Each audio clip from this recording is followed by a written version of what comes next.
I'm Krzysztof Batorski. And I'm Oskar Kamin.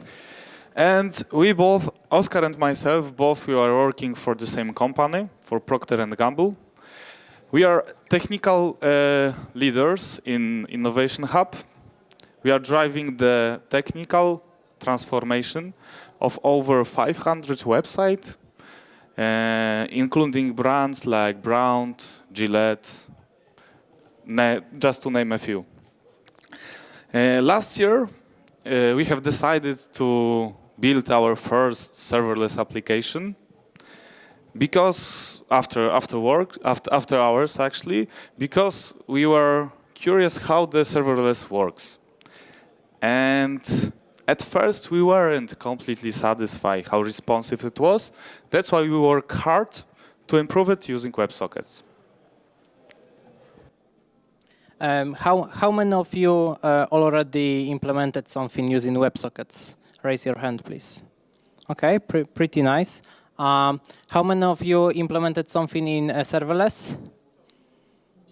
Okay, that's good. That's good because this is kind of, I would say, a higher level presentation that will go a bit in depth how you can implement WebSockets on serverless.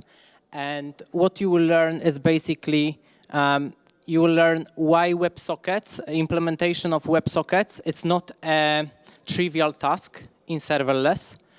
You will also know what services you can use on AWS platform to be able to implement WebSockets on serverless, together with their challenges and limitations they bring. And last but not least, you will learn how to implement WebSockets on serverless or distributed architectures like microservices, for example. But before we go there, let us start with giving you some context. So the application that I have told you about was built around the idea of squad team health check model that is invented by Spotify. This is the technique for measure and visualize how the team is doing. They have proposed a card game. As you can see on the slide, the cards consist of description of awesome, maybe this is not the best quality, but description of awesome and crappy, just to allow your team for easier evaluation.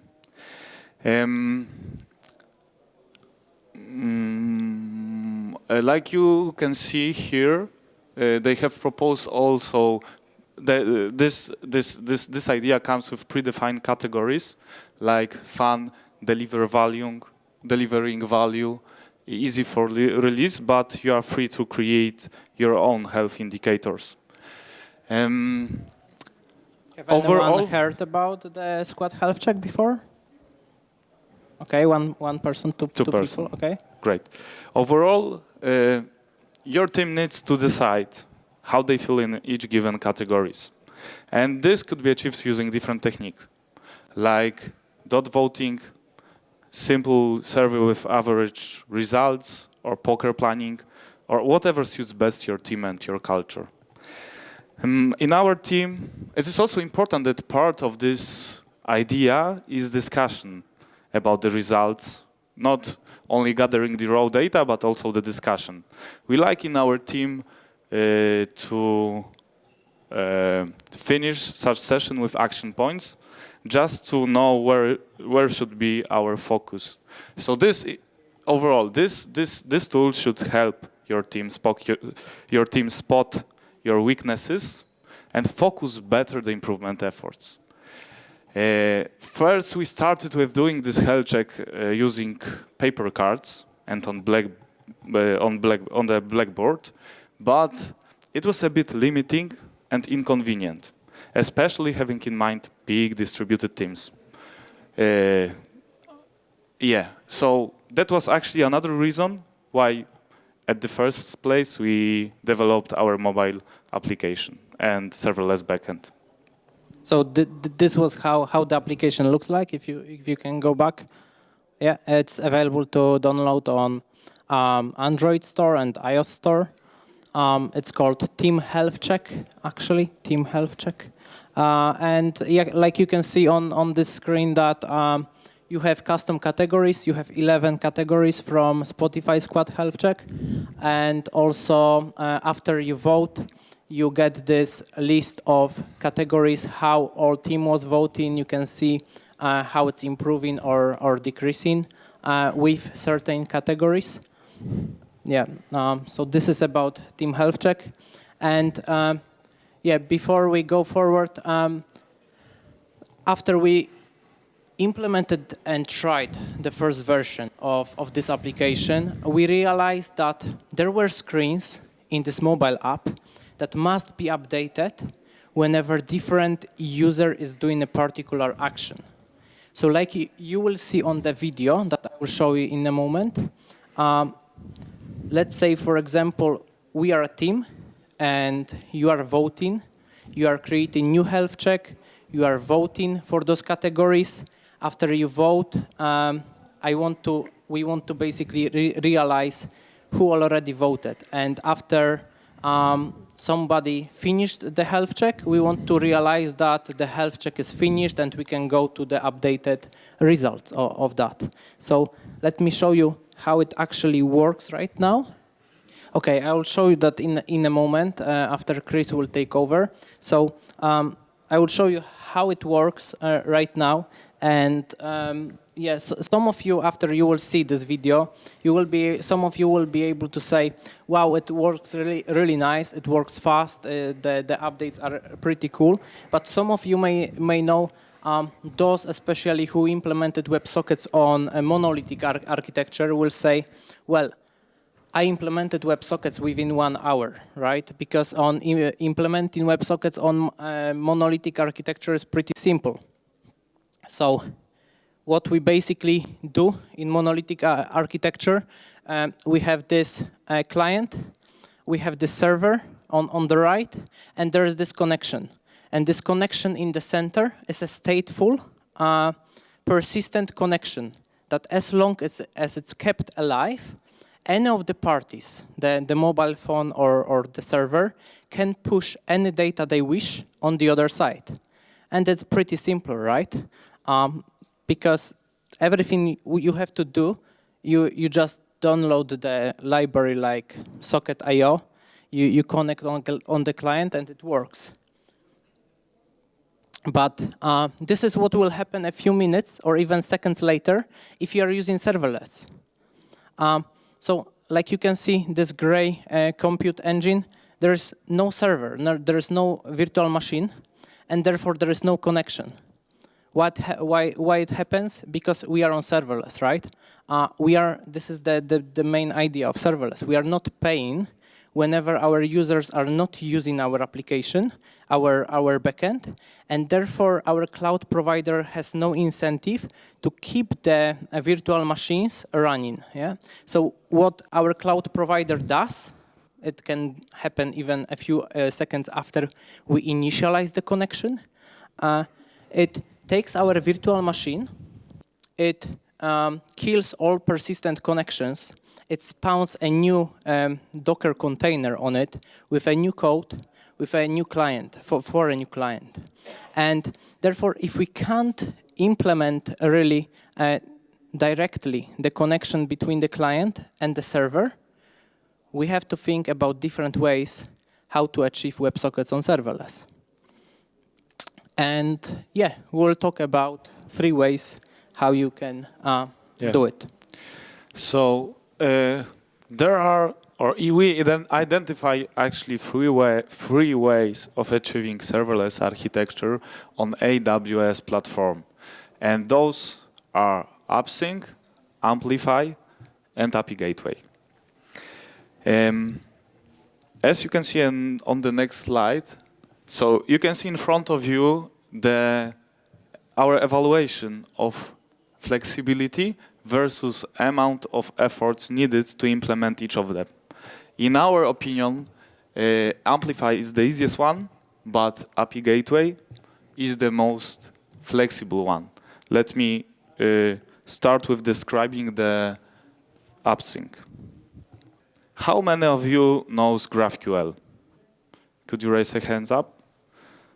Okay, so like some of you know, GraphQL is a query language for your API. It is also a server-side runtime for executing those queries.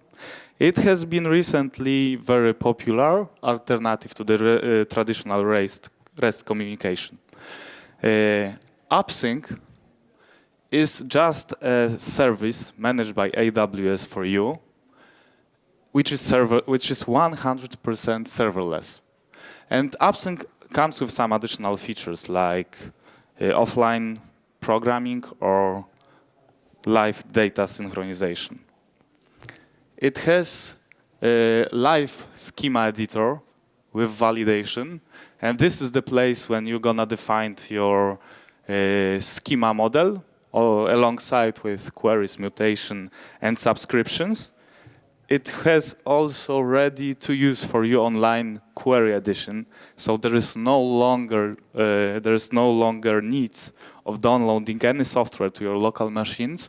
You are actually ready to test your API right in your browser. But the power of AppSync comes from its flexibility and scalability. Flexibility comes from the possibility of combining data sources, various data sources with the resolvers. And actually resolvers are the small piece of logic that connects your schema with your data source. And data source can be almost anything. It can be database from Amazon services like DynamoDB, it can be Elasticsearch, it can be even a Lambda function that is providing you the data. Yeah.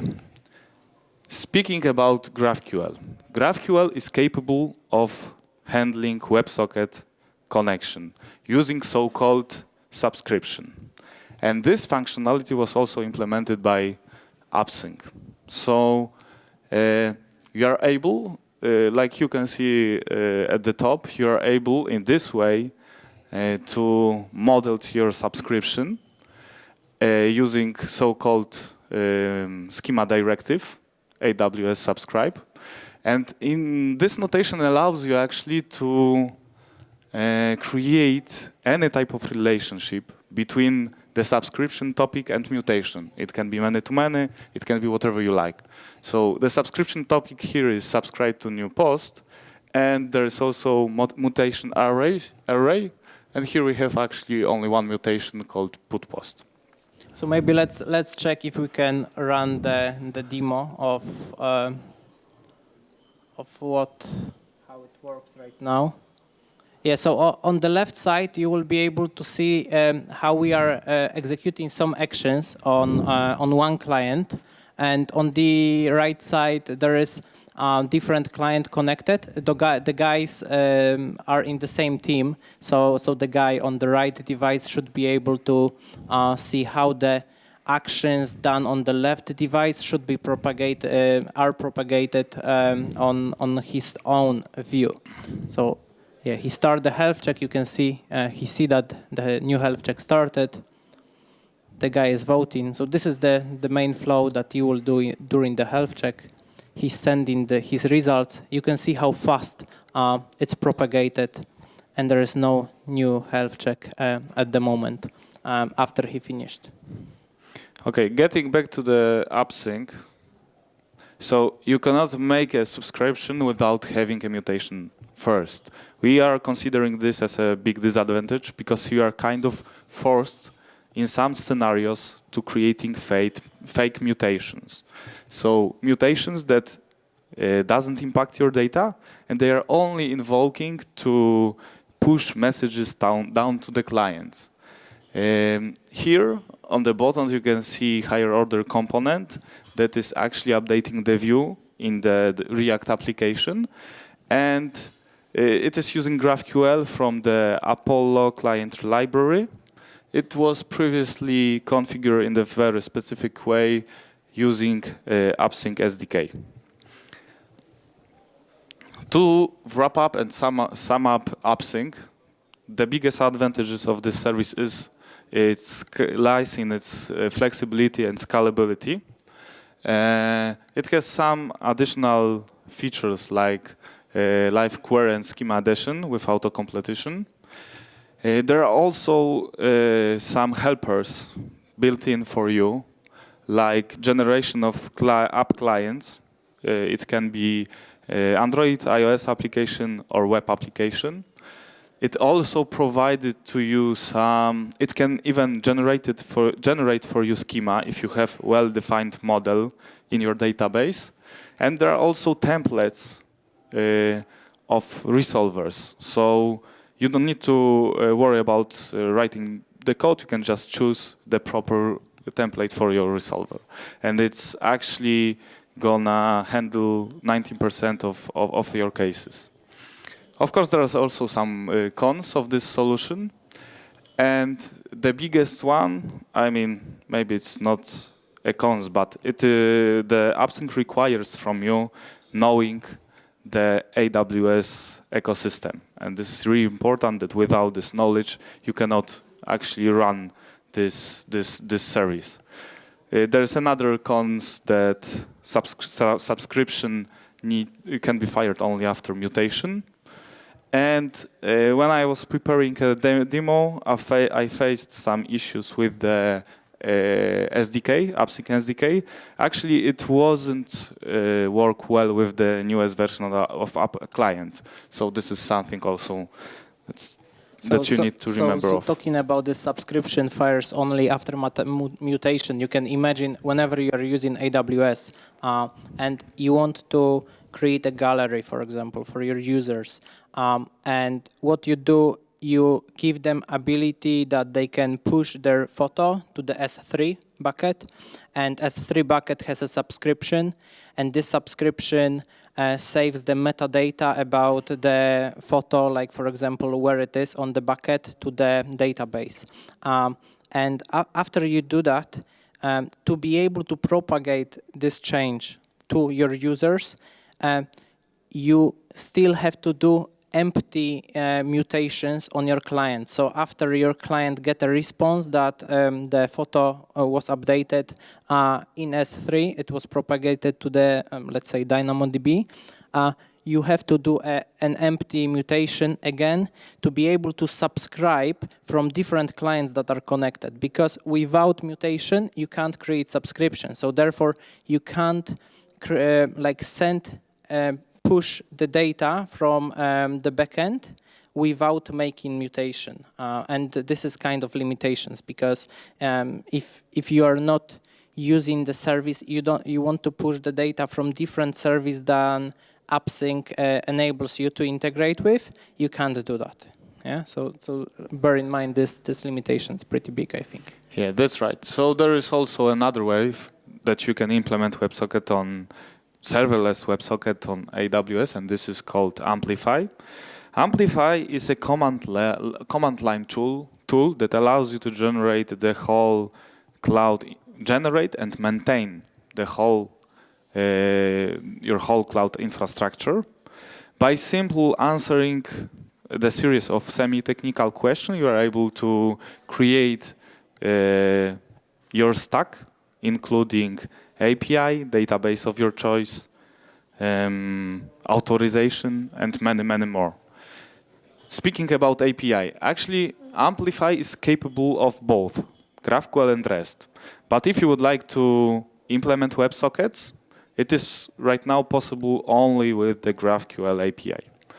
And if you decide to go this way, so to implement GraphQL using Amplify, behind the scenes, Amplify will create AppSync. So this method is somehow built on the top of the previous one, but in this case, AWS makes your life even easier. Let me show you why. And here is the quick demo that it is enough to have command line properly configured.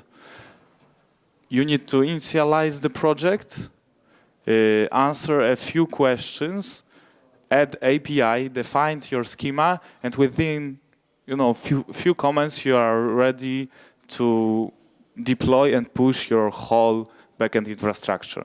Actually, right now I'm very quickly editing the model just to contain only post. And here you go. The whole infrastructure is ready for you on the left-hand side. And you could deploy and push it to the production, actually. The downside of this solution is that you have here generated a bunch of code, a bunch of stuff that you are not really familiar with. So, yeah, especially annoying are some randomly generated names for your resources, and this is something that you need to remember of. So, the biggest pros of the Amplify is that it bootstrap your project. So you are ready to go really quickly, just within a few commands. There is really little knowledge required by you about AWS. It provided you automated deployment, so you don't need to worry about the CI/CD stuff. It is also provided to you easy-to-use library, and in contrary to AppSync, I have found this Amplify SDK very up-to-date. It makes use of functional programming and reactiveness of effects in React. So it's really up-to-date. It is also providing you some ready-to-use components for you. So you just need to pick UI and use it in your application. It provides templates as well as AppSync for your client application for Android, iOS, web. And there's even distinction for the framework that you choose. So there are different templates even for particular framework. The biggest disadvantage of this method is that you don't really know what is going on behind the scenes. So you don't know what Amplify is doing. You just know this first layer of abstraction, so the Amplify command line. You can check really almost anything, so you can know what's going on with your status of your cloud infrastructure. You can get known from the command line if everything is updated. But there's also this limitation that if any service won't be implemented by Amplify, you won't be able to use it. So you have such limitation that you cannot use things that weren't implemented in this service.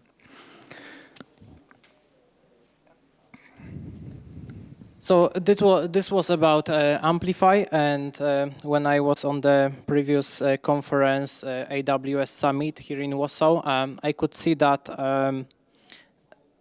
architects from AWS they have really big push to make this work really well, like the Amplify tool. But those two tools that we presented to you, which is the AppSync and some kind of automation or on top of that to make it even faster, Amplify, those are the tools that you can actually find in internet how to make the application using that. They have some limitations, they have some challenges, not that many, because you can go to the internet, you have tutorials how to build your application using those services. The next service that I'm going to talk about, the last one, is API Gateway. And some of you may know that API Gateway, winter last year, introduced the support for WebSockets. Yeah, it's a really cool feature, although there is little to no knowledge in the internet yet how to build production-ready applications using API Gateway WebSockets API. This is something we did. This is the service we used, and you will be able to see our architecture for Team Health Check. It can be kind of overwhelming because there are multiple services in here. So we have this starting from the top. Let's get a little bit closer. We have this API Gateway WebSocket API. We are utilizing AWS Lambda. We are using DynamoDB, also Cognito for authentication. And we are using also normal API Gateway REST API, and SNS, Amazon SNS for topics. And what I would like to do, I would like to go through this architectural diagram, which is something that you won't find easily in the internet, how to build that. And this architecture gives you actually the most flexibility, because you can, having this architecture, you can communicate with your clients from any service in the internet. It may be AWS service, it may be your own custom service or some third-party service. So it can be Kubernetes cluster. You can basically send the data to your connected clients from anywhere. Yeah, and you have no restrictions about that there's a single point of failure. Obviously, well, API Gateway WebSocket API is kind of point of failure, but it's a serverless service, and therefore they have pretty good decent availability. So it's not like there's an instance that if it goes down, then your application will not work. I would like to actually continue on this one. So we can. My bad. We can see on the left that there are connected clients there, 2 users connected with 3 mobiles, and they connect. What they do, they initialize the connection with the API Gateway WebSocket API. There's a special endpoint there. Here, this $sign on connect, and when they do that, the first thing what must happen, we have to authorize the user, because we want to understand who is the user that is connecting.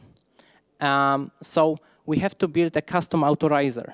And this is the difference between the API Gateway REST API and WebSocket API, that WebSocket API doesn't have yet out-of-the-box integration with Cognito. So even if you are using Cognito, the service provided by AWS for authorization, for keeping your customers' data there, identity management, you still have to build your custom authorizer. Yeah, it's kind of a challenge. After you build that and the user is authorized positively, he can initialize connection. And the first thing that is happening is this API is calling this onConnect function, and this onConnect function is taking the connection ID, which stands for the identifier of connected socket. So it takes this socket ID, so-called connection ID in AWS, and it takes user ID, which stands for the identifier of user in your database. So your application user. Yeah? And it saves them. In this case, we are doing that in connections table and profiles table. If you will be interested why we are saving that, we are doing this replication and we are saving that to 2 different DynamoDB tables, I can elaborate later. There's a use case for that. But after we have this connection ID and user ID saved over there, we can just later on, take this data from the database and send the information to the socket connected with the user, right? So I know this can be a bit intimidating. So if you have any questions about this part of the diagram, please feel free to ask right now, so I'm sure we are following. I'm storing the connection ID in the profiles table for most of use cases.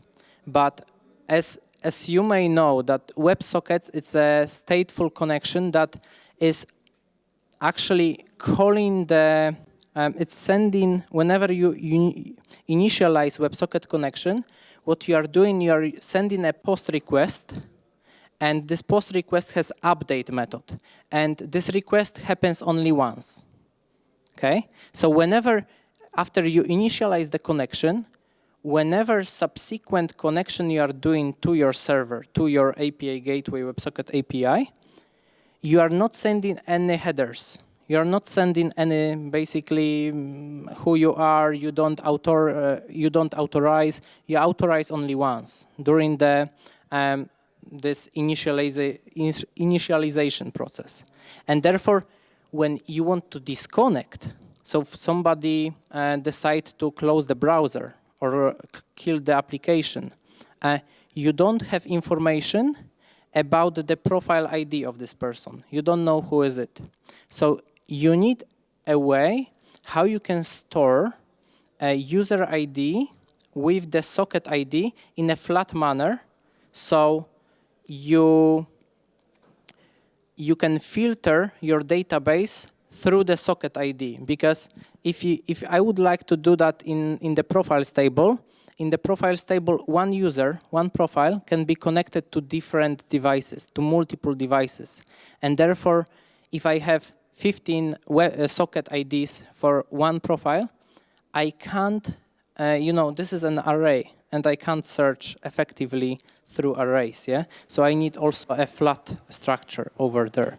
So that's why there's this replication. I think if you would use Aurora Serverless, so there are two serverless databases in AWS. There's DynamoDB for a long time already, but recently there was also introduced, last year, was introduced Aurora Serverless. And you can have SQL serverless database, yeah? So you could do that also with Aurora Serverless. Then you would need only one table, but when we started to build our application, there wasn't Aurora Serverless. We wanted to stay 100% serverless. For this reason, we have this, split. And there is a second step, obviously. First, clients are connecting to our WebSocket API, but then, you want to basically, whenever somebody execute the action, that should be propagated to all connected clients or to connected clients from your team.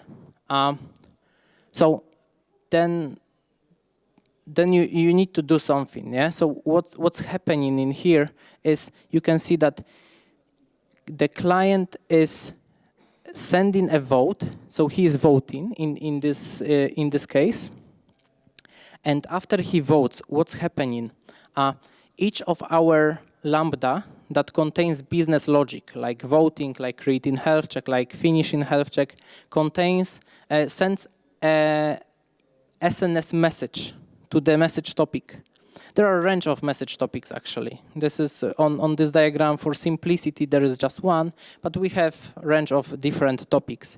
And whenever this message is sent, there is a special Lambda, notify team, that it's subscribing for those topics, is fetching again the sockets from the profiles table and from teams table. So from teams table, it takes the knowledge, okay, this action happened in the ACE team, okay? Who is in the ACE team? In ACE team, we have 5 people. Okay, who from these 5 people have connected devices? And it's searching in profiles table all sockets connected. So it may be 5 people, but it may be 50 devices connected in the same time. And it takes all those 50 sockets, it signs the request. And this is important. This was a kind of work to do, because I couldn't find a library for at least Node.js, how to sign a request from Lambda to API Gateway WebSocket API. This must be version 4 signers, something like that. I actually created a package on NPM. So currently you can find a package. I can share with you that later as well. So you can do that automatically. But basically what you do, you sign the request and you send it to a special API Gateway WebSocket API route called add connections together with the socket ID in the path. So after add connections, you have socket ID. So if you have to send that to 50 clients, you have to do 50 requests. Okay, and this is something that people say, it's not really efficient, but it works for us. Yeah, we are using this architecture, we are using this method. Like I said, it's not easy to find some information how to build all this production-ready architecture for that, but it works, and it works pretty well. And so, what are the pros of that architecture? First of all, you have this ability to integrate all AWS third-party or custom services. You don't have to do any mutation to be able to send the data to your client. Whenever you want to send the data from any service, it can be a step function, for example. It can be like your custom VM. You just send the request, signed request, to your API WebSocket API gateway WebSocket API, and it works. You have also elegant decoupling, because like you could see on this slide, all WebSocket connection is handled within this first layer in here on the left, Amazon API Gateway WebSocket API. So rest of your application doesn't know anything about WebSockets.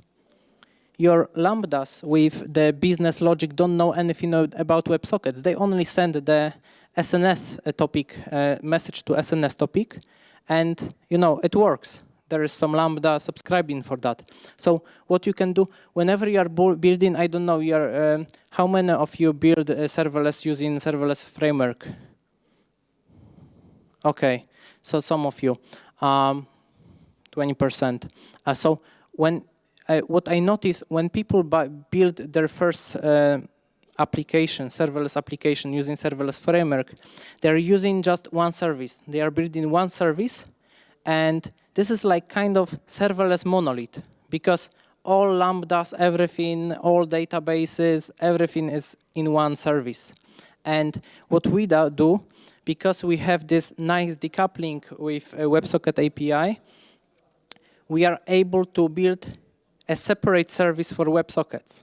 So we have a separate service, serverless service for WebSocket API, separate for voting, separate for team management, etc. This is like it makes our deployments much faster, and basically it's more mature architecture that you can manage that easier when it grows.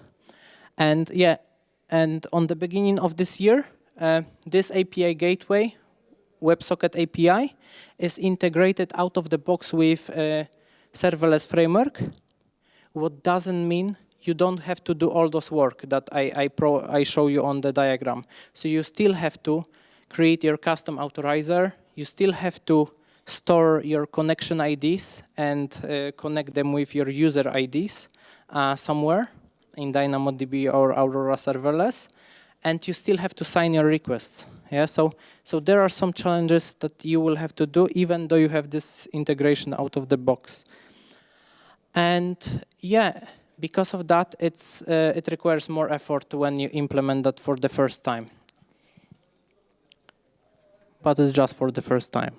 And like you can see, we really like this approach. It worked for us on production already for 4 or 5 months. Yeah, it works. It's pretty solid. So yeah.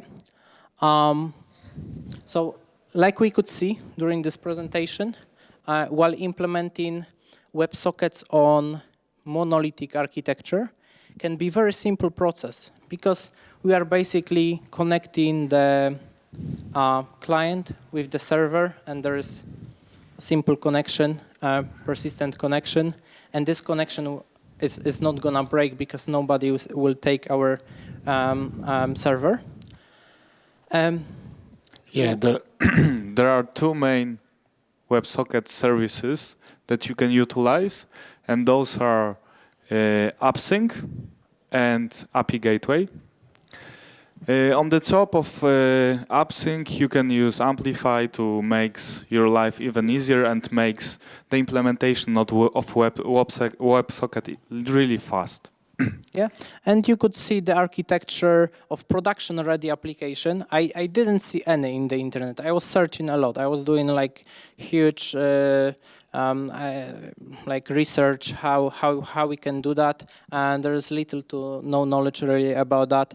You could see how we are doing that in the health check using API Gateway WebSockets API, and as an additional bonus, I want to show you how implementing WebSockets in your application can help you to have better user experience. And on this video that we will show you in a moment, you can see the team health check, our application before we implemented WebSockets, when we had to do request all the time whenever somebody was changing the screen. And on the right side, you will be able to see how it looks like after we implemented WebSockets. So we could just drop those loaders and it works faster. Yeah, so you can see those loaders on the left whenever somebody is moving from screen to screen. Yeah. So like you could see on this demo, the user experience is much better, much faster. It feels more professional with the WebSockets. Yeah, and this was the WebSockets on serverless presentation. I hope you enjoyed. I hope you will be able to use some of this knowledge in your personal or projects or projects in your company. And yeah, I guess it was, especially this diagram could be intimidating. So if you have any high-level questions or you have some questions on the lower level that we would love to share with you, but there is not much time during the presentation. Almost no time. So once again, thanks for your attention. I have a question about costs of doing serverless with multi-service architecture, comparing with regular servers, as we use serverless for reducing costs because we don't spin the machines.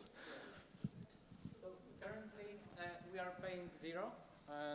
So we are paying zero on AWS for serverless for production environment and for several like 6 or 7 development environments. And I think as production cost can go up as you start to use Team Health Check after this presentation, the development cost is all the time zero, yeah, because even with this architecture, there are multiple lambdas, there are some SNS topics.